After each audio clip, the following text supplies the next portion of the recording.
Estamos falando sobre crise. Crise é o assunto do momento, né? Eu tenho certeza que você, na última semana, falou sobre crise com um monte de gente. Um monte de gente reclamando, um monte de gente dando receitas para como passar pela crise, como sair da crise, histórias da crise, gente que você conhece, que está passando por dificuldades, ou pessoas com quem você conversou, que conhece um primo, irmão de um vizinho, que é cunhado de alguém que está passando por alguma dificuldade nessa crise.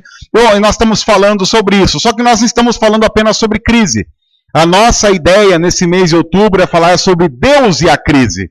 Porque nós temos descoberto que um dos grandes problemas, inclusive de cristãos, é o problema de não conseguir ter a perspectiva de Deus e a perspectiva bíblica a respeito dos mais diversos acontecimentos na vida, o que inclui a crise.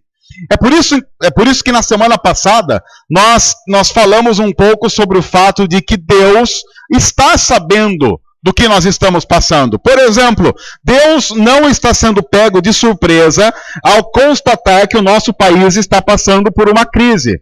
Nós analisamos um pouco o Salmo 139 e vimos que não há absolutamente nada que consiga fugir ao conhecimento de Deus a respeito da nossa vida, ao respeito do nosso país, ao respeito do mundo todo. Absolutamente Deus tem o controle de todas as coisas, sabe o que está acontecendo e nós podemos, então, consequentemente, confiar nele.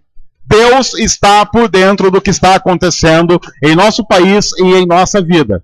Então, esse é o ponto de partida. Porque se você não acreditar que Deus tenha consciência, qualquer coisa que nós viemos a conversar a partir de então, vai ficar muito truncado. Porque nós estamos partindo desse pressuposto.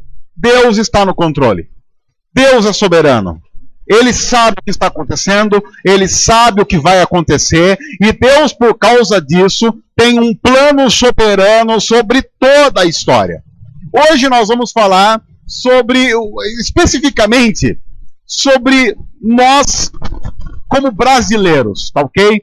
E se há alguém aqui que não é brasileiro, nos dê licença, para que nós possamos falar um pouco sobre nós mesmos e a nossa cultura.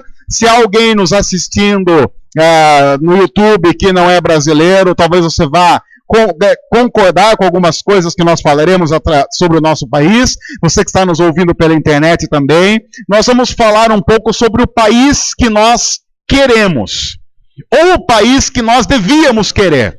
Mas antes de falar sobre o país que nós queremos ou devíamos querer, nós precisamos falar um pouco sobre o nosso país como ele é de verdade. Assim, eu gostaria de falar sobre o jeitinho brasileiro. O jeitinho brasileiro, famoso, conhecido e praticado por 110% de todos os brasileiros que já passaram por aqui, viveram por aqui, inclusive eu e você. Talvez você não note o quanto o jeitinho brasileiro de fazer as coisas tenha contaminado a sua vida. Mas contaminou. Por exemplo, talvez você não esteja estudando. Talvez quando se fala em escola, você vai lembrar de algo que você fez há muito tempo. Mas quem nunca, por exemplo, deu uma coladinha na prova? Uma coladinha de leve, que talvez nem possa ser considerado colar na prova. Era apenas uma confirmação daquilo que você já sabia na prova do outro. Sei lá, é uma consulta não oficial, é uma consulta extraoficial. Eu sei, inclusive, que há alguns filhos aqui que estão ao lado dos pais, que vão dizer que não. Mas você também, você que está aqui ao lado. Vejo alguns estudantes aqui com aquela cara de constrangimento. Mas esse é um dos jeitinhos brasileiros de você conquistar algumas coisas. Outra coisa, deixa eu ver aqui. Quem nunca, por exemplo, furou fila? Talvez, eu acho que alguns aqui talvez não tenham feito, mais por incapacidade do que por falta de vontade. Mas sei lá, né? Uma furadinha de fila. Vamos ser sinceros. Furar a fila não faz mal a ninguém. No máximo, você vai fazer com que a pessoa que foi passada para trás, ela gaste o quê? 1 ou 2 minutos a mais na vida, mas você está ensinando para ela o quê? O dom da paciência. Quer dizer, na verdade, você furando fila está ensinando alguma coisa para ela. Outra coisa, eu não sei quanto a você, mas se formos fazer, por exemplo, um vasculhar da sua casa, fazer um rapa ali na sua casa, quantos produtinhos piratas nós encontraríamos? Tipo, sei lá, um CDzinho pirata, um DVDzinho pirata, sei lá, um DVD de Thales Roberto, que original já não é bom, mas gire pirata. Sei lá, alguma coisa do tipo, sei, algum produtinho ali, qualquer coisa. Quanto será que nós encontraríamos ali? Eu acho que se nós fôssemos fazer um rapa na sua casa, a gente montaria uma banca. A gente ia ficar com a impressão de que você se tornou um camelô e que você vai montar a sua banca em algum canto da cidade de tanto produto pirata. E aí tem gente que tem coleção, tem uma DVDoteca pirata, tem tudo lá. Um dinheirinho, de repente você está ali com seu carro. Olha a técnica, olha a técnica. Bem brasileira. Você está com o seu carro e aí, tranquilo, parece um comando, ele para você e você, a hora que o comando para você se dá conta de que esqueceu o documento em casa. Você não está ilegal, você sabe que você não está ilegal, mas, sim, jeitinho brasileiro, você apenas esqueceu o documento em casa. E vamos analisar, assim, o documento você sabe que está em ordem, está tudo em dia, mas você esqueceu. Aí o que geralmente o jeitinho brasileiro faz com que a gente, sem querer, olha, sem querer, se o guarda fala assim, olha, o documento, senhor, e aí você sem querer fala, seu guarda, o documento até esqueci em casa, mas olha, acho que tem R$50 do senhor aqui comigo. Olha, eu esqueci o documento, mas olha os R$50 do senhor aqui. Isso tem muito cara de jeitinho brasileiro. E ficou tão jeitinho brasileiro que padronizou como algo assim. Que mal tem, porque eu sei que eu não estou errado, porque meu documento está em dia, eu só esqueci em casa. E também vou poder abençoar a vida de um trabalhador. Esse é jeitinho brasileiro. E explicação brasileira para jeitinho brasileiro. Eu não vou nem falar, por exemplo, sobre a institucionalidade da sonegação de impostos em nosso país. Porque sempre que eu falo de sonegação de imposto, vem um bendito cristão falar assim durante a semana. Mas eu não vou pagar imposto para governo corrupto e ladrão. Como se o fato de um crime justificasse uma outra atitude incorreta. É aquela coisa assim, bom, se está todo mundo fazendo o que é ruim, não sou eu que vou fazer o que é bom. Que cá entre nós pode ser um argumento tipicamente brasileiro, mas não é um argumento tipicamente cristão. O que mais que você poderia lembrar de coisas que eu esqueci? Eu não sei aqui se eu lembrei de mais alguma. Trafegar no acostamento, que delícia. Todos aqueles tontos ficando para trás. E você no acostamento, ali. Que maravilha. Essa é uma coisa bem brasileira também. O brasileiro adora um acostamento. Porque ele olha para aquela faixa vazia e ele pensa, mas olha aí, que desperdício de espaço. Se eu for por ali, na verdade estarei desafogando o trânsito. Então eu deveria ganhar um prêmio por estar trafegando no acostamento. Tudo bem que pode ser que alguém por necessidade tenha parado no acostamento por causa de algum problema que teve no carro, ele está fora do carro, você acaba atropelando ele, matando ele. Mas fazer o quê? Isso daí acontece. Fazer o quê? Azar de quem estava lá, que não cuidou do carro. Devia estar com o documento em desordem, inclusive. O que mais? Fila de supermercado de 10 volumes. Esse é um clássico. Esse é um clássico. Porque você olha para o seu carrinho e você fala assim, tem 12 aqui. A fila é de 10. Passa. Porque tem o quê? Tem um limite de tolerância, uma tolerância brasileira. Porque assim, 10 no Brasil não quer dizer... É igual o lance da internet que a gente falou um tempo atrás, que a produção nos alertou para uma lei que se você compra um pacote de 100 mega de velocidade da internet pode receber por lei 100%. É bem brasileiro, você paga 100, mas ele pode te entregar 20 e você não tem direito de reclamar.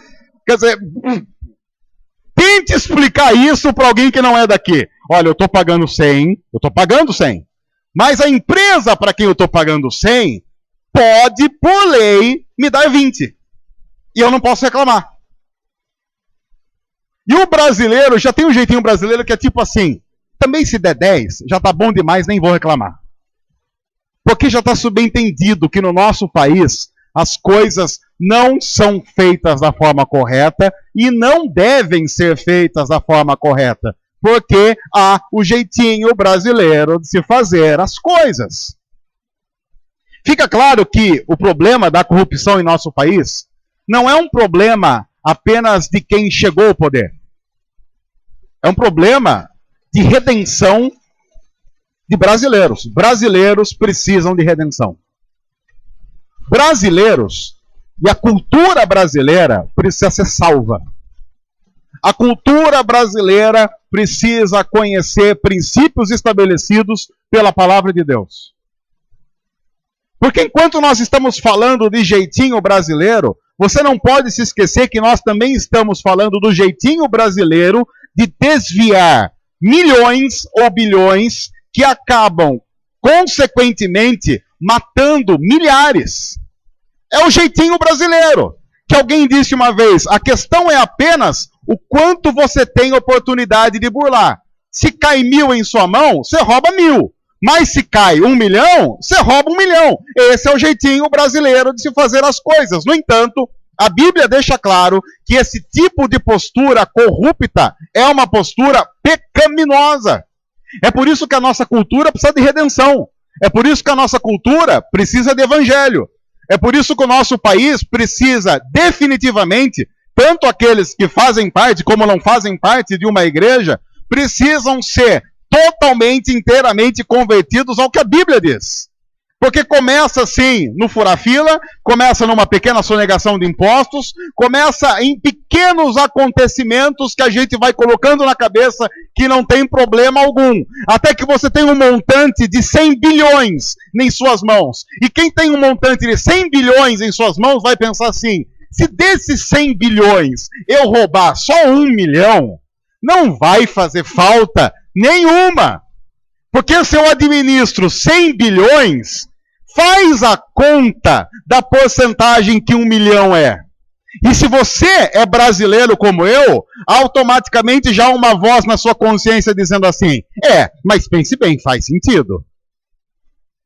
Se você tem 100 bilhões para administrar, 1 milhão, quanto que sobra? Sobra 99 bilhões, 999 milhões. Sobrou muita coisa. E você, como bom brasileiro, assim como eu, pegou só 1 milhão. Que talvez, inclusive, outros brasileiros vão pensar assim, porque foi bobo. Porque se fosse um pouco mais esperto, iria pegar um pouquinho mais, que também não iria fazer falta. Quer ver uma matemática simples do jeitinho brasileiro? Você tem 100 bilhões para administrar como alguém que tem acesso a dinheiro público. E aí você roubou 1 milhão. Eu consigo argumentar facilmente com você que você é bobo. Porque se você dobrasse o seu desvio, você já iria ter ganho, ao invés de 2 milhões. E ainda sobrariam 99 bilhões 998 milhões. Sobrou muito, não sobrou? Que já dá para a gente começar a negociar até um pouco mais. De uma certa forma que, como nós conhecemos o nosso país, daqui a pouco sobra 1 milhão. E vai desviar 99 bilhões 999 milhões apenas com a cultura do jeitinho brasileiro de se fazer as coisas. O que a Bíblia diz que é pecado, o que a Bíblia diz que Deus condena, o que a Bíblia diz que é vergonhoso, inclusive partindo de pessoas que se dizem cristãs.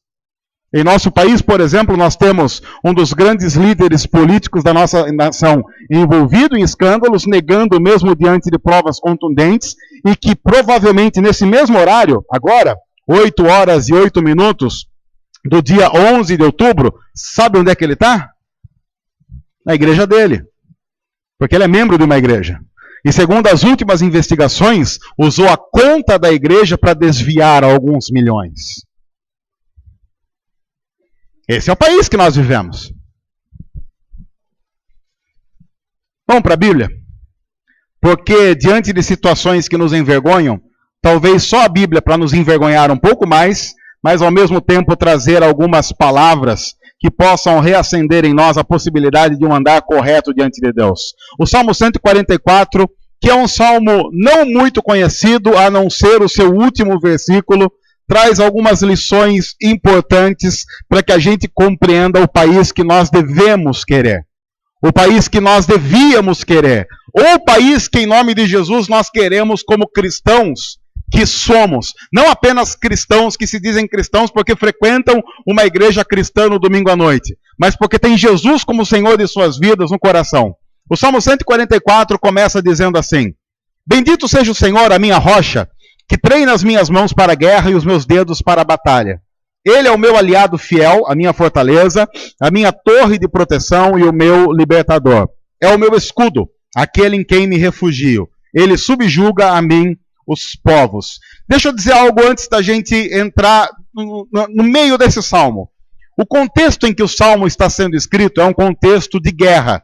E você vai notar nesse salmo muita linguagem bélica, de claramente alguém que está vivendo num meio de lutas, provações e também numa situação de vida como pessoa e como país em que provavelmente há invasores muito próximos ou exércitos inimigos querendo acabar com aquele país em que o autor do salmo está vivendo. E o salmista, então, nesse momento de vida que está vivendo, usa desses parâmetros de épocas de crise, porque ele está numa profunda crise que pode levá-lo imediatamente à morte. Ele pega alguns princípios da palavra de Deus, princípios que ele quer colocar em prática no meio de crise, para que ele seja guiado por Deus no meio dessa turbulência toda. Veja, o salmista está passando por crise. Essa crise pode matá-lo. E então, no meio da crise, o que é que ele faz? Entra em desespero? Não.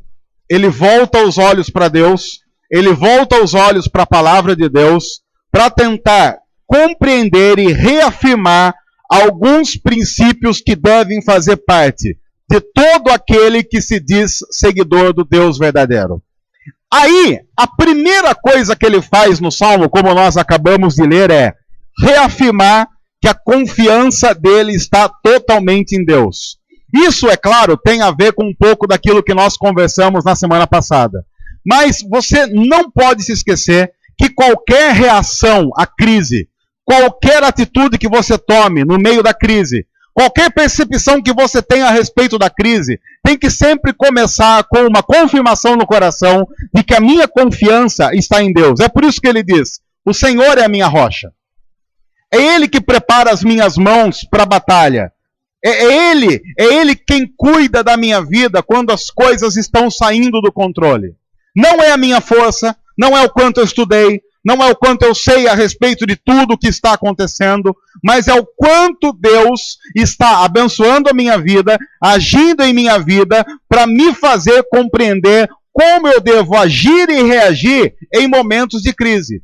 Isso é importante porque, como nós falamos já semana passada e falamos um pouco hoje, uma das coisas mais tristes da crise em que nosso país está inserido é que a maioria daqueles que se dizem cristãos não compreenderam ou não têm buscado compreender o que Deus quer com tudo isso. Como se Deus simplesmente estivesse alienado da coisa toda. Ou talvez, como se nós estivéssemos completamente alienados de Deus. Como se Deus fosse apenas um apêndice na coisa toda. Alguém que nós buscamos no domingo à noite, funciona mais ou menos assim. Você busca Deus no domingo à noite, na igreja que você faz parte. Então você vai lá, você canta um pouquinho para agradar ele, para ele ficar feliz com você. Aí você canta, ele fica feliz. Aí você ouve as coisas que ele quer dizer, você finge que acredita. E aí então termina o culto, você diz para Deus, Deus, o senhor notou que eu estava lá, né? O senhor viu que eu cantei, o senhor viu que quando falaram para orar eu orei, o senhor viu que eu fingi que estava prestando atenção em tudo que estava sendo falado, e que o senhor também concordei com tudo que estava sendo falado, e agora o senhor tem uma dívida comigo.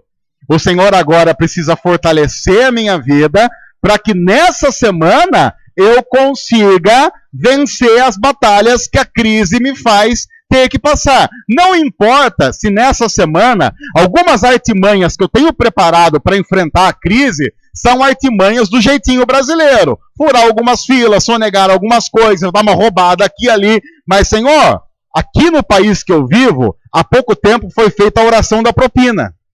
Então o senhor bem que podia ajudar eu a entrar nesse negócio. Lembra da oração da propina? A oração da propina era assim, foi um vídeo, tem esse vídeo, você pode procurar no YouTube. Um pessoal estava desviando dinheiro e aí fizeram um encontro num determinado escritório e aí então estavam pagando propina um para o outro. Só que eles, olha que beleza, eram, não vou dizer cristãos, eles eram, sei lá, eles eram parte de uma determinada igreja. Então eles aprenderam nessa igreja que tudo que a pessoa for fazer tem que orar. Quando acabou de um pagar a propina para o outro, aí um teve a feliz ideia, vamos levantar agora, dar as mãos e orar. E eles fizeram isso. Por mais que possa parecer estranho, eles agradeceram a Deus por aquele momento. Eles estavam desviando dinheiro público, estavam no meio de maracutaia e oraram agradecendo. Isso é jeitinho brasileiro de se fazer as coisas. É tipo assim, Senhor, eu quero te agradecer porque o Senhor me deu força para fazer maracutaia e o Senhor está abençoando o maracutaia em minha vida. Isso é mentira. Isso não é evangelho. Isso não tem nada a ver com uma postura cristã e não tem nada a ver com um país que nós como cristãos deveríamos querer. O nosso país, o país cristão que nós queremos é aquele que vai ser transformado primeiramente pela convicção de que toda esperteza, de que toda boa vontade, de que toda boa coisa vem de Deus. Mas precisa acontecer de acordo com princípios estabelecidos por Ele. Não vale mudar o país com jeitinho brasileiro. O que vale é mudar o país com princípios da palavra de Deus. Se não for por aí, não vale a pena nem tentar. Mas o salmista continua, Senhor, que é o homem para que te importes com ele? Ou o filho do homem para que por ele te interesses? O homem é como um sopro. Seus dias são como uma sombra passageira. Veja que ele colocou Deus no lugar dele, mas além de colocar Deus no lugar dele, ele não quis se colocar ao lado de Deus do tipo, Deus, o Senhor é muito bom. E analisando a minha vida, eu sou o parceiro ideal para o Senhor. O Senhor tem que mesmo investir em minha vida, porque cá entre nós, o Senhor sabe que eu sou bom. Dá uma olhada no meu Face. Se o Senhor der uma olhada no meu Face, eu sou o cara. Aliás, Deus, eu não sei o que o Senhor faria sem mim. Sem mim, o reino do Senhor estaria perdido. Às vezes, quem já liderou alguma coisa dentro da igreja já deve ter passado por isso. Às vezes algum liderado chega pra gente e fala assim, olha, como as coisas aqui nessa igreja não estão andando do jeito que eu quero, eu estou até pensando em sair da igreja. Cada vez mais eu dou graças a Deus. Fala que bom. Porque a gente não teve que pedir. Porque é chato você chegar para alguém e falar assim, você podia se retirar. Fica chato. A pessoa quando chega e faz, já fica feliz. É um problema, já faz louvor. Já faz uma reunião de oração agradecendo. Senhor, obrigado por ter levado fulano embora. Agora dá muita paciência para o pastor novo dele, que ele vai precisar, para que ele não infarte, não tenha gastrite, úlcera, unha encravada, qualquer coisa. Porque as pessoas, elas têm essa crise de achar que elas são muito importantes. A versão pastor dessa crise que eu acabei de dizer é que às vezes eu escuto alguns pastores falando assim, mas se eu sair daquela igreja, o que vai ser dela? Provavelmente ela vai crescer. Se você sair dela, vai crescer um tanto aquele negócio, que está no púlpito a limitação do crescimento dela. Às vezes você ouve alguém falando assim, você está sabendo que fulano, pastor, saiu da igreja? Aí você pensa, vamos agradecer a Deus por isso. O pastor, ele pega o carro, ele fala, hoje é o último domingo, olha que ele vira a esquina, é rojão, pessoal estourando champanhe, parece comemoração de ano novo. Alguém chega e fala assim, o que foi, Jesus voltou? Não, o pastor foi embora. É uma comemoração enorme, porque as pessoas têm uma consciência limitada de quem realmente são. E aí o salmista diz, e eu sou como um sopro, eu sou como uma sombra passageira. Nós ainda sofremos com a tentação de que nós somos capazes de fazer alguma coisa, porque Deus tem uma mão de obra para usar muito capacitada, eu e você. Agora, gente, sejamos sinceros. Quantos pecados, desde os mais simples, como, sei lá, uma mentirinha para ajudar o próximo, quantos pecados você cometeu só hoje? Faz uma conta rápida aí, só hoje. E vamos considerar que domingo é um dia que você acorda mais tarde, já elimina um pouco algumas horas de pecado. Quanto você pecou hoje? Eu vou chutar aí, se você tiver uma percepção exata de si mesmo, é mais de 10 tranquilo. Se você teve menos de 10, tudo bem, mas talvez você tenha acordado agora às 6, aí não deu tanto tempo assim, a pessoa hibernou no domingo, e aí, mas eu acho que essa pessoa hibernou no domingo, pecou até em sonho, porque tem uns sonhos pecaminosos por aí que o pessoal tem, que é coisa horrorosa. E você pecou mais de 10 vezes. E assim, não vamos ficar só nos pecados que foram em ação. Pegar pensamento também. Se você acha que é bom, eu quero fazer um desafio para você. Tudo que você pensar, conta pra gente. Tudo que você pensar. Porque uma coisa é fingir que é bom, porque assim, eu estou me portando de uma maneira muito correta. E agora, o que está passando em nossa cabecinha? Produção tem um lance interessante, que a produção falou que a gente devia inventar uma tela que colocasse na nossa testa e que fosse um filtro para todos os nossos pensamentos. E alguém ia sentar na sua frente e ficar olhando para sua testa, assistindo tudo o que está passando em sua cabeça. Você estaria morto. Já teriam matado você. Não teriam? Já imaginou sua esposa assistindo?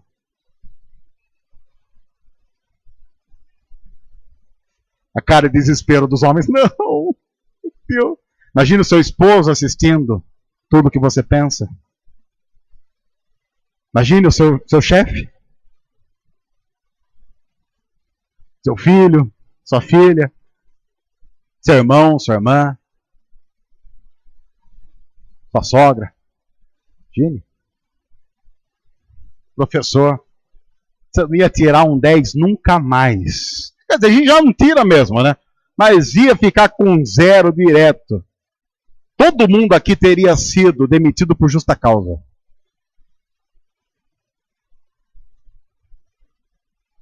O problema é que nós não somos tudo aquilo que nós vendemos. Aliás, nós somos muito piores do que nós pensamos. Esse é o pecado agindo em nós. Somos pecadores por excelência. Ninguém nos aguenta do jeito que nós somos de verdade. E aí, chegamos nós no meio da crise dizendo, as pessoas precisariam ser mais parecidas comigo. Mentira! As pessoas precisam ser mais parecidas com Jesus. Porque se elas forem mais parecidas conosco, o Brasil continuará sendo uma porcaria de país. E a corrupção continuará acontecendo. E a roubalheira continuará acontecendo. E nós ainda teremos crise ética e moral a rodo por esse país. Porque o problema não está que as pessoas que estão no poder são ruins. O problema está que o ser humano é pecador e é ruim. E a Bíblia diz que a única solução para isso é cada um colocar-se no seu lugar. Reconhecemos quem Deus é, reconhecer quem nós somos e reconhecer a necessidade profunda da salvação de Jesus para quem nós somos. Reconhecer que se nós não formos para a cruz, não nos dobrarmos diante dela, reconhecendo que Jesus Cristo é o Deus que veio, viveu em nosso lugar, pagou o preço dos nossos pecados, é o nosso substituto, morreu, trazendo sobre si mesmo a imputação dos nossos pecados e ressuscitou, porque Deus aceita aquele sacrifício que é o único sacrifício verdadeiro. Se nós não reconhecemos que é Ele a solução para as mazelas do nosso país, nós ainda como cristãos simplesmente não saberemos que país queremos. Porque ainda o país que nós queremos será moldado à nossa imagem e semelhança. E o país que cristãos devem querer tem que ser moldado à imagem e semelhança de Deus que está em Cristo Jesus. Aí o salmista continua: estende, Senhor, os teus céus e desce. Estende, Senhor. Aumenta a área da tua atuação. E com os teus céus, toca essa terra que a gente vive. Toca os montes para que fumeguem. Envia relâmpagos e dispersa os inimigos. Atira as tuas flechas e faze-os debandar. Veja que agora o salmista começou a falar de inimigos reais que estão cercando o país. E ele começa a dizer: Senhor, coloca medo nesses caras. Porque se o Senhor não agir e colocar medo neles, eles se tornarão cada vez mais corajosos, vão invadir o nosso país e vão nos matar. Das alturas estende a tua mão e liberta-me. Salva da imensidão das águas, das mãos desses estrangeiros, que têm lábios mentirosos e com a mão direita erguida juram falsamente. Bom, deixa eu determinar o que é estrangeiro, o que significa o cara falar mal de estrangeiro nesse texto. O estrangeiro, na cultura em que o Salmo está escrito, é todo aquele que não vive de acordo com o que Deus estabeleceu. Por quê? Na cultura bíblica e na cultura do salmista, Israel era o único país devoto ao único Deus verdadeiro. Porque o Deus verdadeiro tinha decidido se revelar a Israel. Isso não é mais real hoje, porque através de Jesus, o Evangelho, a relação com Deus, chega até os confins do mundo. Algo que o próprio Deus tinha dito que iria fazer. Mas na época em que o salmista está escrevendo, dizer que alguém não era de Israel era a mesma coisa de dizer que aquela pessoa não conhecia Deus, não tinha relacionamento com Deus e estava pouco ligando para Deus. A versão atual do estrangeiro era como se você dissesse que alguém é não cristão. Que para ele, Jesus ou não Jesus é a mesma coisa. Ele está pouco ligando se Jesus existiu, se ressuscitou, se morreu. Para ele, tanto faz. Ele não quer relacionamento com Jesus. Então essa seria a versão atual do estrangeiro. E aí, olha o que o salmista está dizendo. Quem é estrangeiro e não conhece a Deus, consequentemente, por não ter em seu coração princípios estabelecidos por Deus, tem como principal característica lábios mentirosos e com a mão direita erguida juram falsamente. O que a mão direita erguida simboliza na cultura do texto? Quando você ia jurar alguma coisa, isso em algumas culturas ainda hoje perdura. Quando você vai jurar, a pessoa pede: levante a sua mão direita e jure. Era uma manifestação simbólica de que eu estou assumindo com a minha própria vida de que tudo que eu estou jurando eu vou fazer. Então, por exemplo, um político vai assumir um cargo. Ele jura fidelidade, não jura? Ele tem esse juramento. Assim como em qualquer profissão, quando você tem a formatura, tem o juramento específico para aquela profissão que você está se formando, não tem? Médico tem o seu juramento, advogado tem o seu juramento, pastor também tem o seu juramento.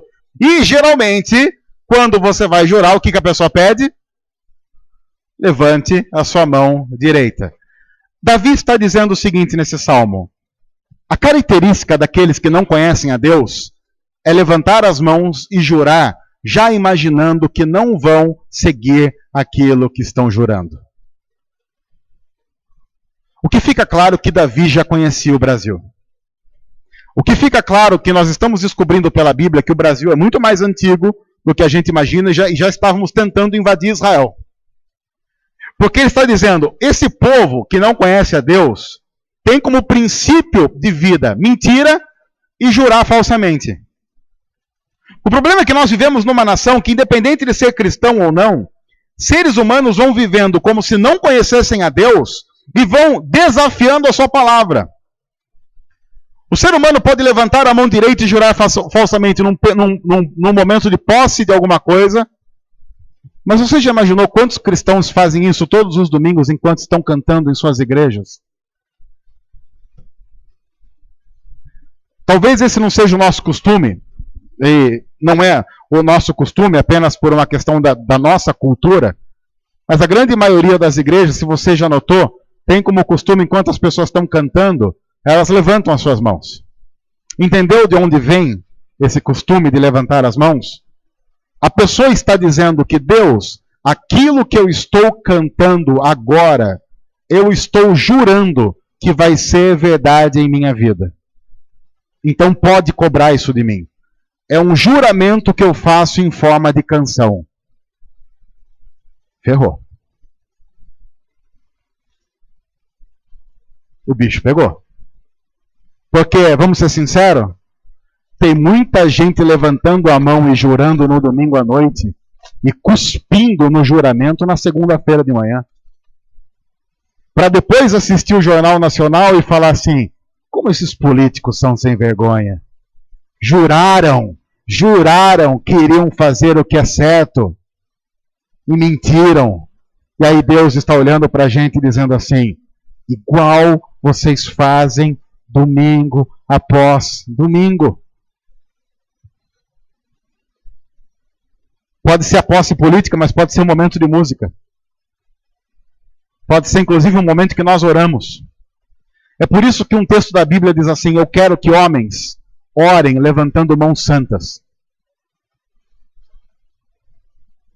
Porque imagine o seguinte, enquanto nós levantamos a nossa mão a Deus em juramento, a pergunta que nós sempre temos que fazer é, o que é que Deus vê em nossas mãos? A Bíblia diz, levantem mãos santas, mas às vezes o que nós levantamos são mãos podres, cheias de pecados não tratados na cruz. E isso é um problema. Veja que o país que nós queremos não pode ser moldado por nós. Tem que ser moldado pela palavra. Porque só em Jesus há retidão possível para consertar os problemas da nossa nação. Se todos fossem de verdade iguais a você, iguais a mim, não seria maravilha nenhuma viver, não. Seria uma porcaria. Esse país seria horrível.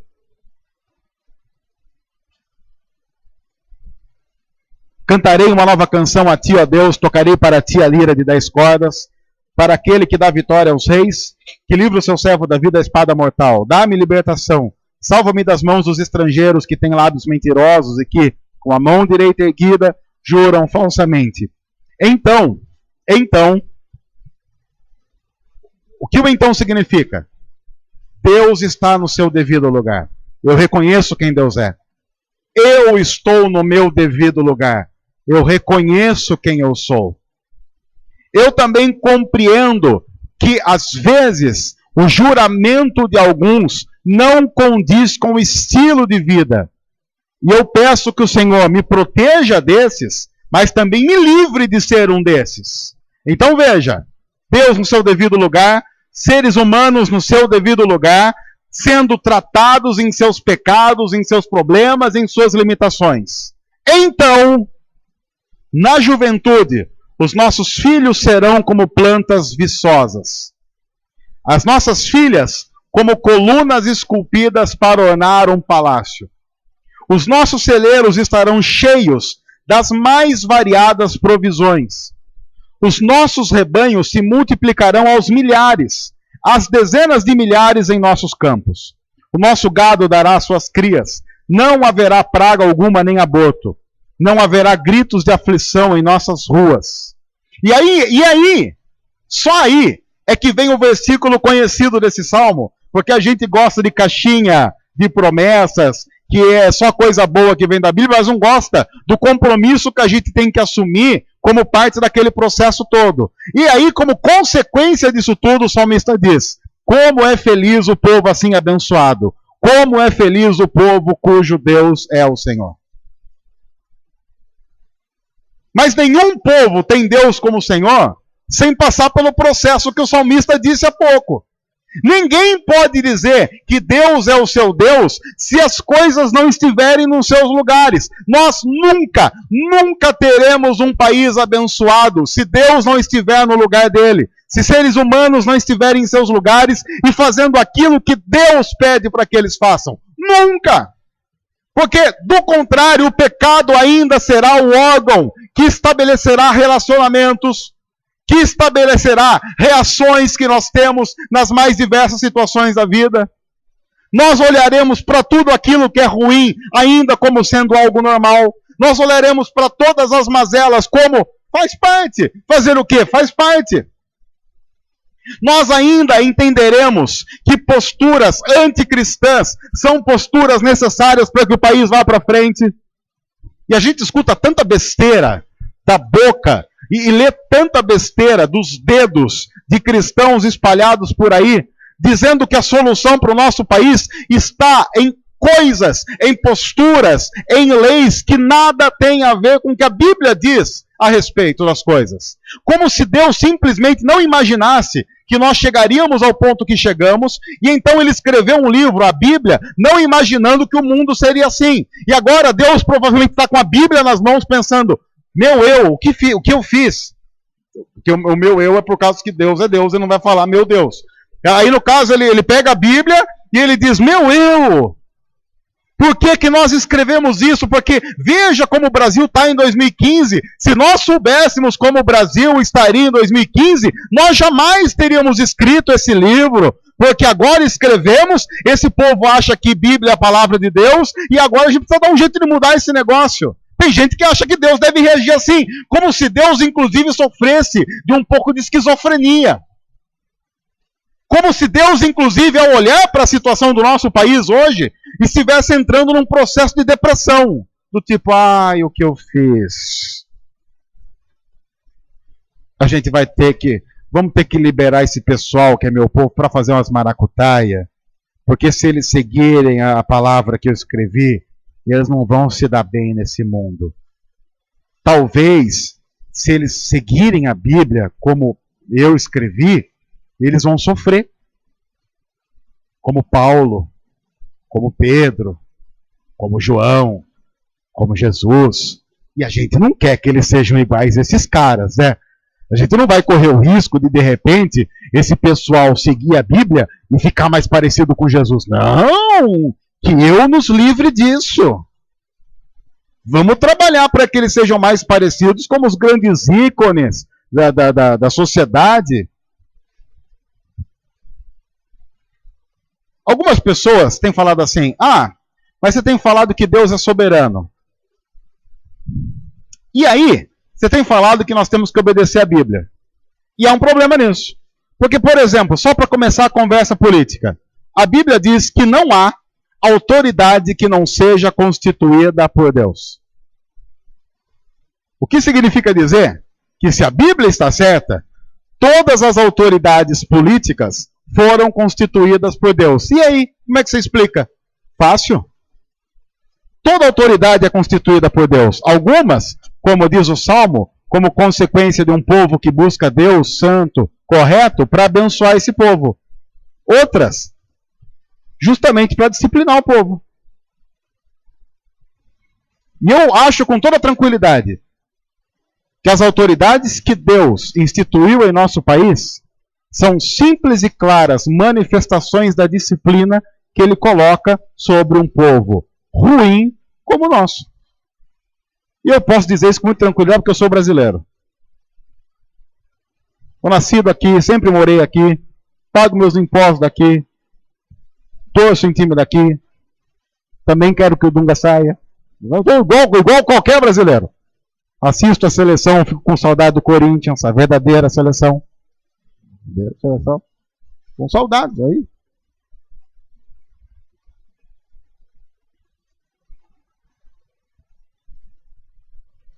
Aí imagine que você é Deus.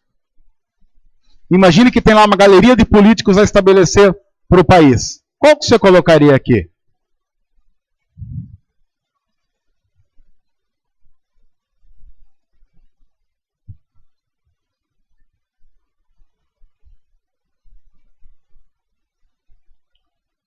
É simples. O nosso país brinca com o que é sério e trata sério aquilo que ele deveria brincar. O nosso país, com tranquilidade, vota no seguinte princípio estabelecido: pior que tá, não fica. Qual é a ideia por trás dessa frase? Ruim por ruim, dá relaxo, meu filho. Esse é o jeitinho brasileiro.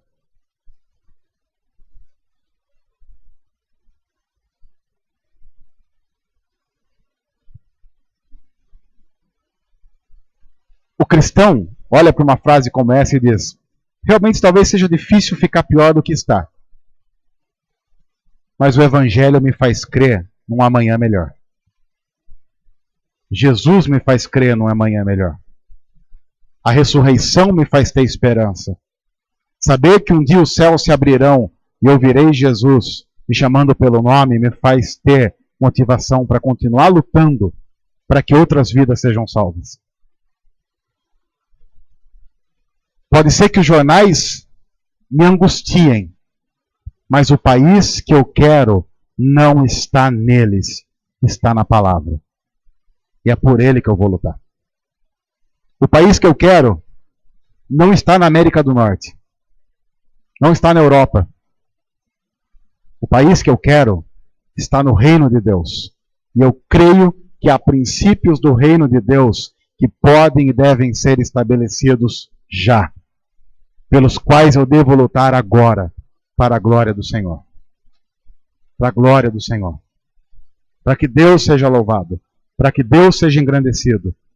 E para que nenhum ser humano receba as glórias daquilo que só Deus, através do Espírito Santo e em Jesus, é capaz de fazer. Esse é o país que eu quero. Esse é o país que eu quero desafiar você a querer. Para a glória do Senhor. Deus dá-nos a bênção de sonhar com um país melhor. Mas dá-nos a bênção de sonhar com um país melhor de acordo com os princípios do Teu Evangelho. Não nos deixe sonhar, Pai, com um país melhor porque o jeitinho brasileiro deu certo na nossa vida ou na vida da nossa família. Mas porque o Teu reino foi estabelecido para a glória do Senhor. Ajuda-nos a sonhar com o Teu Evangelho, com a Tua palavra sendo divulgada. Ajuda-nos a sonhar como pessoas que vão viver missionalmente, pregando o Teu Evangelho, pregando a Tua palavra e declarando a forma que seres humanos devem viver para agradar a Deus. Ajuda-nos a fazer isso, em nome de Jesus. Amém.